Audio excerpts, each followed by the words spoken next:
Carolyn, go ahead. So who on the left hates America that you're talking about? Because I'm a very progressive Democrat, and I surely don't hate America. I don't know who that is. And I also, you say the left is against Christianity. And that's not the message I think that's being sent out there. What the message is we're against dominionism and the wealthiest Americans, their form of Christianity, which isn't Christianity at all. Yes.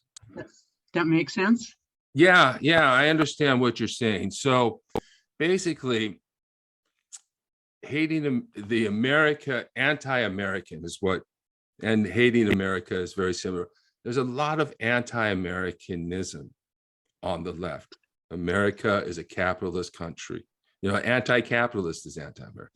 America, you can be against capitalism and not be against America.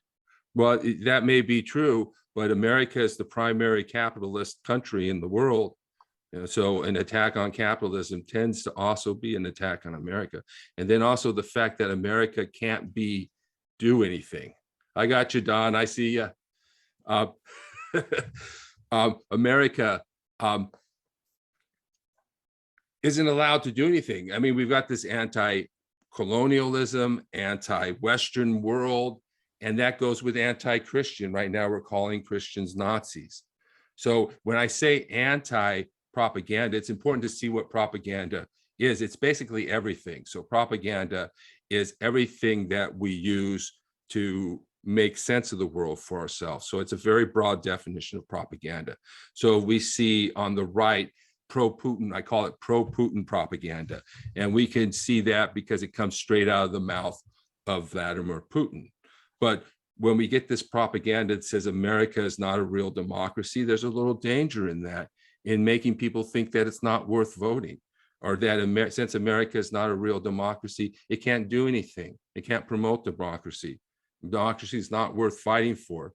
I mean, we've got the negativity. I give you that, Rich. We've been in other meetings before together, and I take it that, yes, there is a lot of anti-Americanism out there, pro-Putin on the right. I just don't know who it is that you think is doing this on the left. And you've said that a number of times. And so not only that, but I also would like to know what do you have any actions to recommend?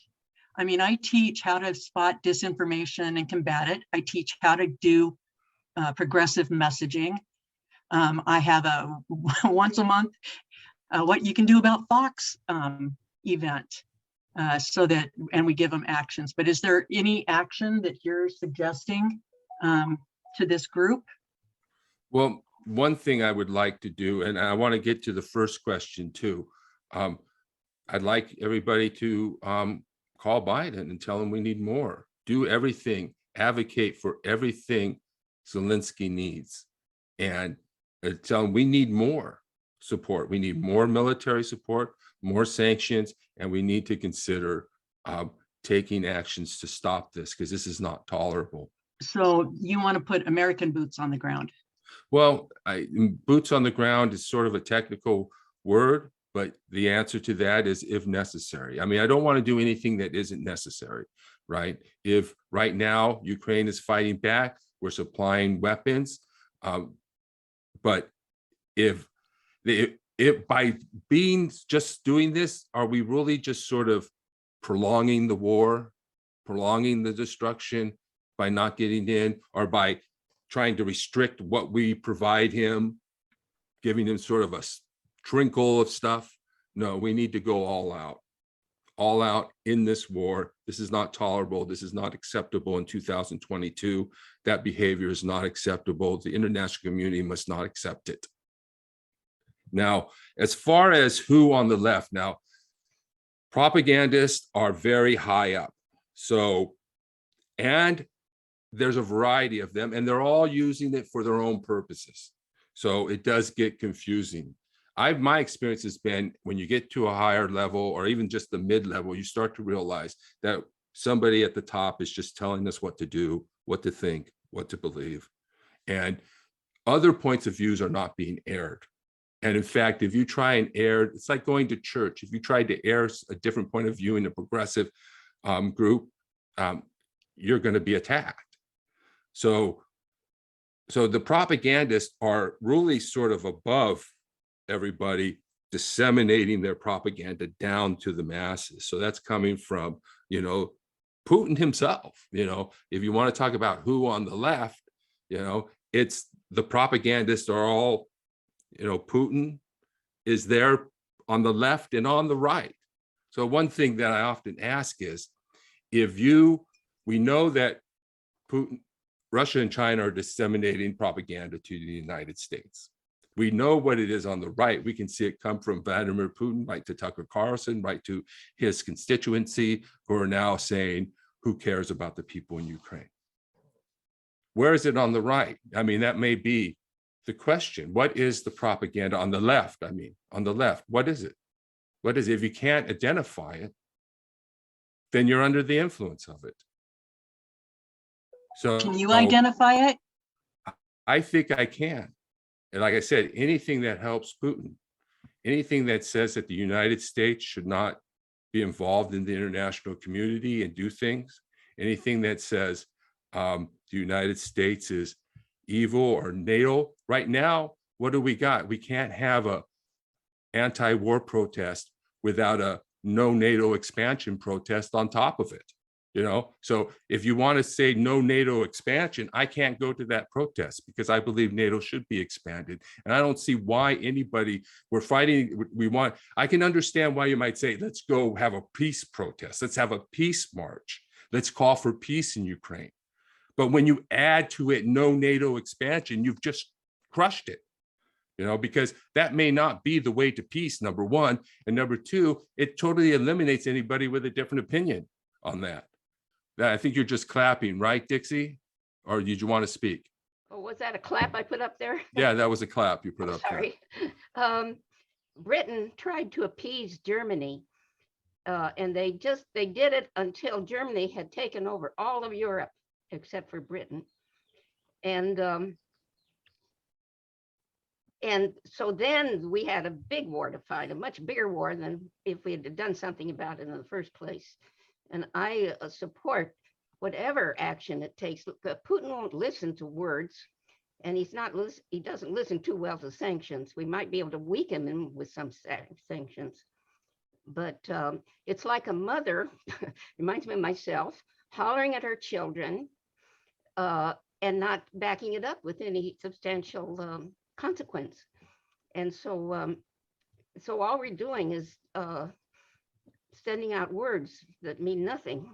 And it's time we do something before it gets any worse, because and then all these people that died, all the people that are taken to Russia, something like 40,000 people were exported to Russia and are going to be sent to Siberia. And then all the people who've been killed and the damage and everything that's been going on. It's time we do more than what we're doing and take some type of military action to give this guy some consequence and not just be filling the air with words.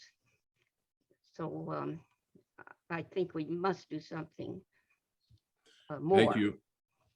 Thank you, Mom, that's my mother, by the way, just so everybody knows. Thank you, Mom.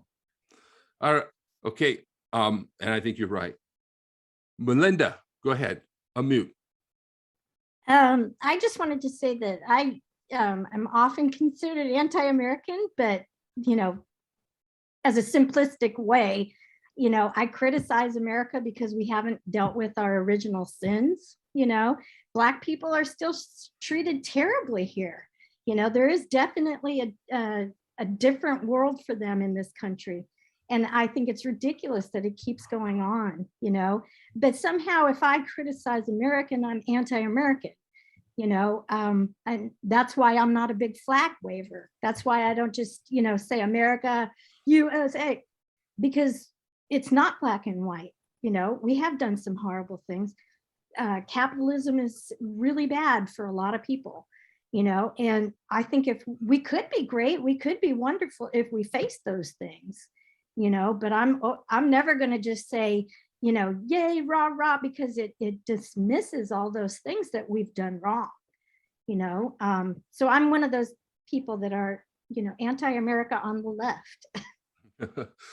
Well, I think it's important to be critical. I think it's important to be critical of America. It's important to be critical of what we've done, but also to be critical about what we're being fed as well, and the impact of that. And so many times we get caught up in just repeating what we're being told and believing, and we don't question it. And I think we also need to question that, because just because we're critical of the United States doesn't mean it goes beyond that. I mean, we've seen I know a lot of leftist groups, and this may not be you, Melinda, but they like to turn the flag upside down, and that pisses off some conservatives. That is sort of, I mean, I understand the motivation behind it, but I think that's a step too far, as far, because we haven't done, I mean, yes, we haven't dealt with a lot of things, and yes, there's a lot of evil out there. And if we look at the whole history, world history, we'll see that it's just a litany. I call it a litany of atrocity.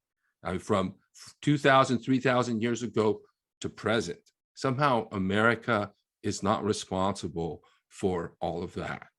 And I think what happens is that we get this idea that America is responsible, and then we get defenses of Putin, defenses of Russia coming out of these leftist groups. And so we're not only getting this idea that, I mean, critical of America, we have to be, and we have to improve ourselves, and we have to address the issues, and we have to deal with them. But that doesn't mean that we're no good, and that we can't do any good in the world, and that we have no real role to play.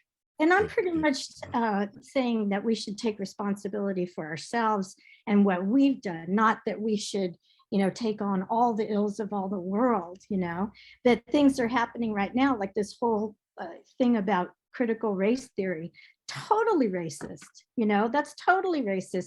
And all these people, and it was a non-issue. It's, it was pure propaganda, because nobody's teaching that in the schools. That's a law school thing. Nobody's teaching it in elementary, middle, or high school. And that's where they were, protesting it, and so it's like, until we, get ourselves together, I can't be a flag waver, because it's ridiculous. Well, it's not necessarily flag waving, but I think that if we have to get ourselves together before we do anything, we will never get to the point of doing things. And we're always going to have these problems that we're going to need to improve, and we're always going to need to improve. We're always going to need to have failings and stuff like that. This discussion is, we're doing another discussion on identity politics and democracy on May 1st. So make sure to register for that. We're having a professor from Georgetown come and speak to us on that. I think that when we look at that issue, we're looking at propaganda again on both sides. I mean, what are they teaching? Obviously they're not teaching critical race theory, but they're teaching the anti-racist stuff. I mean, my brother just pulled his 2 daughters out of public school because they were teaching them to select their own pronouns. So the idea that this type of propaganda isn't being disseminated to children in a captive audience isn't necessarily correct. I mean, there is stuff going on. And I really think that sometimes when we look at some of the propaganda that came out, how much as it was about really selling books and selling lesson plans to school districts. And this idea that somehow these people on the right are screaming about nothing and it's all pure propaganda sort of overlooks the propaganda that we've been disseminated, because it's not all that. They do have concerns about what's being taught And that it is, and that's my concern, that it is anti-American, I would call highly negative assessments of our institutions, of our country, and that seems to be the problem of excessive negativity towards America, towards white people, towards the Western world. Go ahead, Jamie. Did you have any more to say to that, Melinda? No. Yeah, what's excessive? You know what I mean? It's like, I don't know. I don't want to, divert the conversation, and I think that we can actually work on ourselves and concentrate on being in the world at the same time. It doesn't have to, one or the other. But we do have to face things, Yeah. and and with what's happening in Ukraine, it's, my other question was with NATO. If NATO comes in as a group, then you can't pin the blame, like Putin can't pin the blame on one country. I think that as a group, we should go in and do something, and to me, that's the only way that it's going to get done, because we can't just do it one-on-one. We should come together as a group. But anyway, Thank you, Melinda. Go ahead, Jamie. Yeah, I wanted to comment on what you said about these demonstrations, or supposedly peace demonstrations, and yet they want to promote the idea that, no NATO expansion. And I experienced that. Well, I've seen that personally to a certain extent, because of course I live in the San Francisco area, and we have a lot of political activity. And I saw that this march was being held, but when I saw one of the groups that was promoting it, I lost interest. And I'll probably get criticized, but I'm going to say it anyway. I like to be honest. One of the groups was Code Pink. Mm-hmm. And I saw the advertisement saying, but no NATO expansion. I said, no, I'm not going to go to that. I'm going to go that day to the Ukrainian Orthodox Church, go to their service, and probably from that church, they'll have their own demonstration. Well, they didn't have a demonstration that day, the church, but I found out there was a bigger demonstration in Sacramento organized by Ukrainians. So that's my method. I don't want to join these groups like Code Pink. I connected directly to the Ukrainian churches, one Catholic, one Orthodox in San Francisco, and that's where I get my information. And when I find out when there's fundraisers and things of that sort. And going back to what Carolyn said, now it might be propaganda, but I don't tend to think it is. There was some group of professors in the United States, maybe from some university or something, and they said that they came to the conclusion, they did a report that the United States was not a democracy because we have our own oligarchs that are really controlling things here. And that's why we get presidents like Obama, that a lot of people praise him, but we get people like Obama, Hillary Clinton, and people of that sort, which, if you look at what they've done harm to other countries. Yeah, we lost democracy in Egypt on both Obama's and Hillary Clinton's watch. And I did that too. I went to a protest with Ukrainians here in Los Angeles, rather than going to, I think her name's Medea Benjamin from Code Pink, her protest. Very good, very good. I saw a news report recently, and what they said is that both the left and right, they report on certain things, and they don't report other things. So even though they may not be spreading lies like Tucker Carlson does, outright lies, their focus is on events or issues that they want to report. And so they're not reporting on other things. So you need to expose yourself to all points of view. I think what we really need to do is try to find a way to force people to hear different opinions. We need to get rid of those algorithms that direct people to their own little corners. And we need to force people to hear different points of view. And I think that's part of what I'm doing here. All right, Doug, let's hear from you. Not Don, but Doug. Don's next. Well, I'm a little concerned about all the discussion about anti-left. I am a very progressive Democrat. I'm a precinct captain for the local. I live in Travis County in Texas, which is the bluest county in Texas, where I'm working really hard to get Beto elected governor. I'm making phone calls and texting. I'm also, as precinct chair, I'm also the super precinct organizer for 6 different precincts. And I oversee about 25 or 30 people who I will have organized and ready to go out and block walk and do social media and maintain databases and get Democrats out to vote. Because, you know, whether or not you don't like Democrats, they're our last best hope for defeating authoritarianism in the form of Trump and the idiots in the GOP. And we've got to defeat them in November. And I'm working my ass off to make sure that happens. And I think, you know, I go to a lot of rallies and I'm a disabled vet, but I get out there and do it. But I focus the majority of my efforts on trying to get Democrats up and down the ballot, including school boards. School boards are so important now. We're working on one local school board where there's 3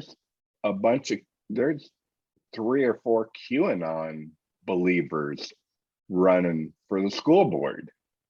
And, you know, if they get on, they're gonna ban more books. And it's just so important that we preserve whatever level of sanity we can. And to do that, you've got to get involved.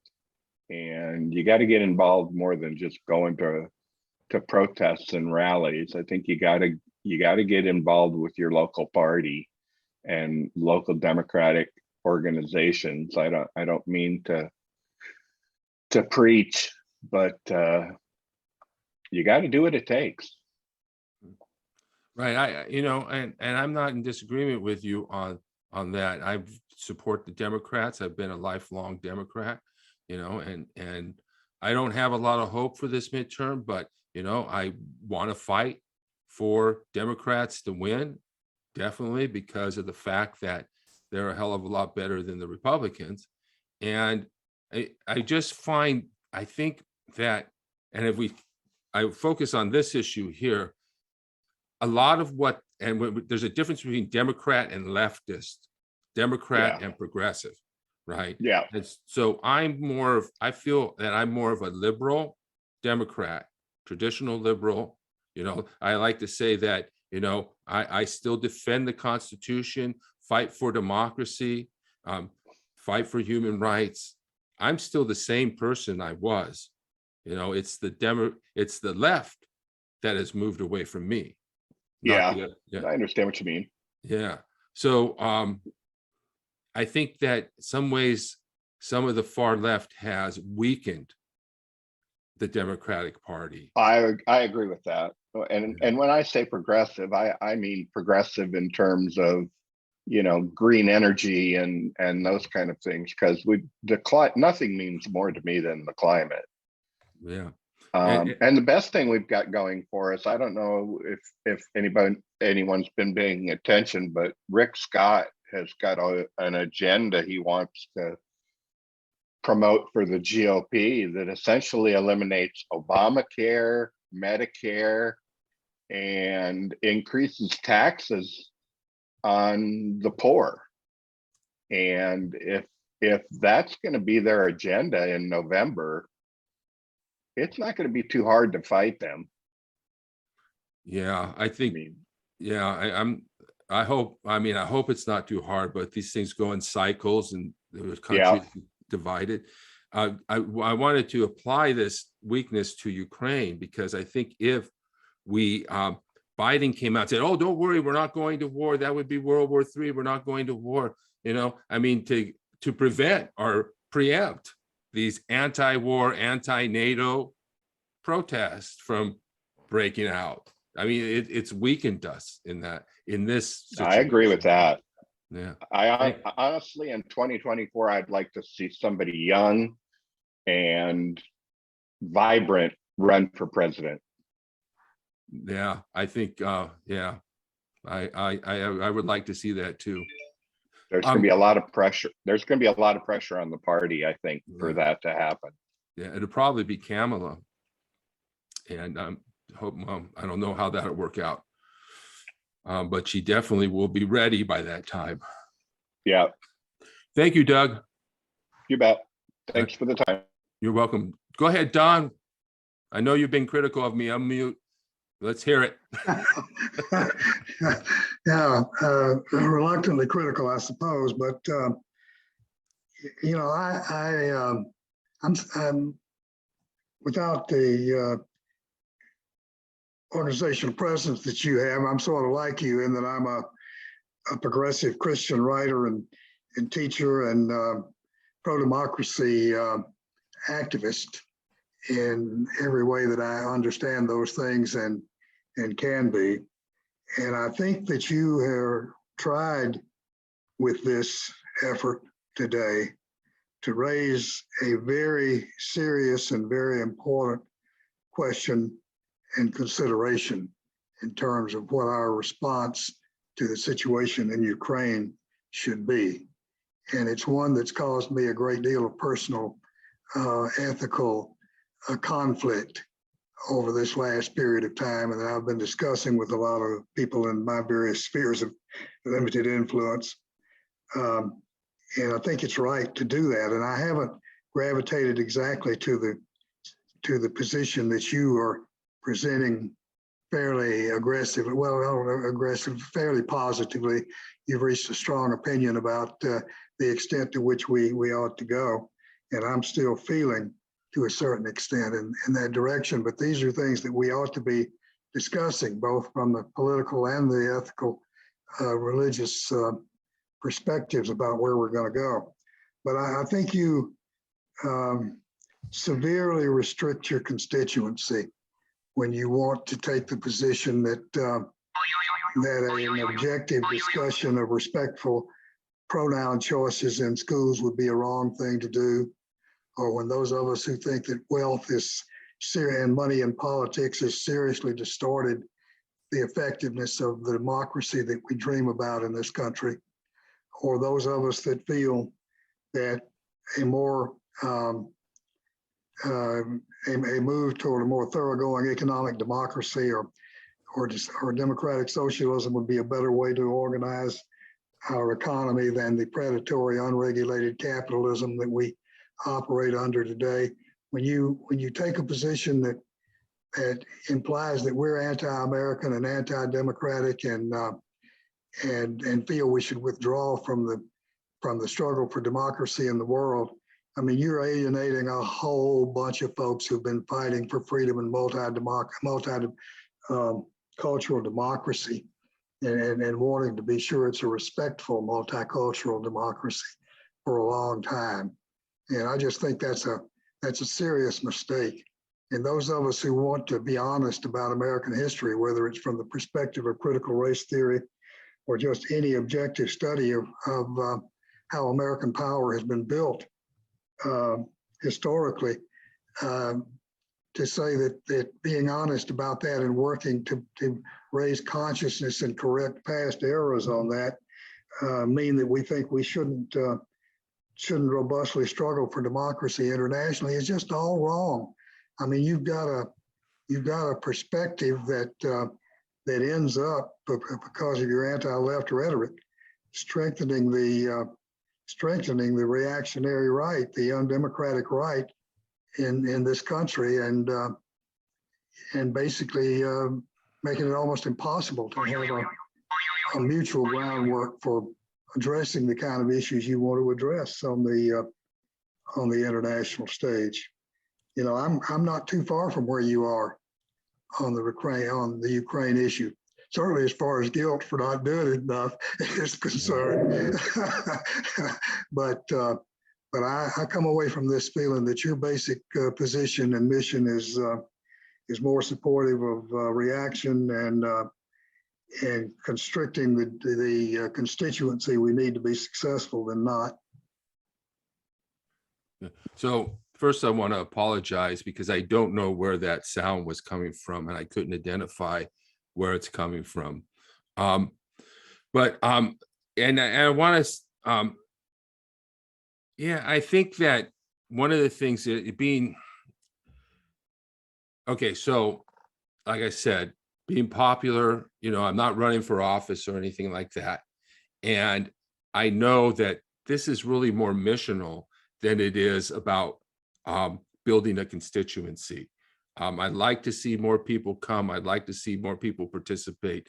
But a lot of the times, I think that what we see is people who have a business model of activism. They're raising money. I'm not, you know, they have organizations, they have to pay salaries. I don't have that. You know, I'm just me, basically, and doing my organizing. So it's not like I'm actually trying to, I'm just trying to speak my truth and to get people to think. And I may not be right in everything that I say, but I think that it's important not just for people to be critical of what the propaganda on the right is. I think it's very important to also be aware that there's propaganda on the left and to be conscious of that, because talk about alienation. I mean, I've been thinking about this, but when they told me that because I'm a white man, I'm not allowed to speak or have any opinion or be able to express myself, or, you know, that my participation is less valid, that I really need to shut up and listen. Well, my response to them began with an F and ended in a U. So there's a lot of stuff we talk about, or we're going to be honest about our history. That's what I'm advocating for, honesty. You know, honesty. Yes, we need to be critical. When I was in high school, the movie Roots came out. You were probably might remember that. You may be about the same age or something. We were talking about it. Nobody's not talking about it. Nobody's lying about it. I can't personally fathom that people go through high school, they don't learn about the Civil War, they don't learn about the Civil Rights Movement, they don't learn about slavery. I'm absolutely certain that they do. And what are we talking about when we're saying, you know, because this is all, you know, because we need to examine the propaganda on our side, and we don't do that. You go to these propaganda presentations and it's all about the propaganda on right. Never do they discuss the propaganda on the left. So I think we do need to be critical of our beliefs and what we're being fed as well, not just about, you know, we can be critical all we want about the right, they're not listening. But part of this is to counter some of the propaganda that's on the right that makes people think these things. And I'm not really anti-left. I consider myself liberal, as I said, but I'm certainly been very frustrated with things like the no NATO expansion thing, the white people can't speak type of thing, the just the whole everything. And it's not just like this happened just yesterday. This has been going on for a long time. So I always been more in the middle for a long time, because it's the extremist groups who are actually the most active. And one of the things that I think people are saying, and I think is true, is that the extremes have taken over. And I'm trying to reach out, build a middle, make us critical, not just about the right, but of our own propaganda. Because if we need to be critical of that, because that's how we're going to deal with the propaganda, is to be critical about the information we consume. And so part of this, maybe it alienates some people, maybe it makes some people angry, maybe they won't listen. And that's true. And I may not be right about everything, but I think we need to be open to examining it and discussing it if we're going to bring the country back together, one, but make sure that we're not contributing to the problem either.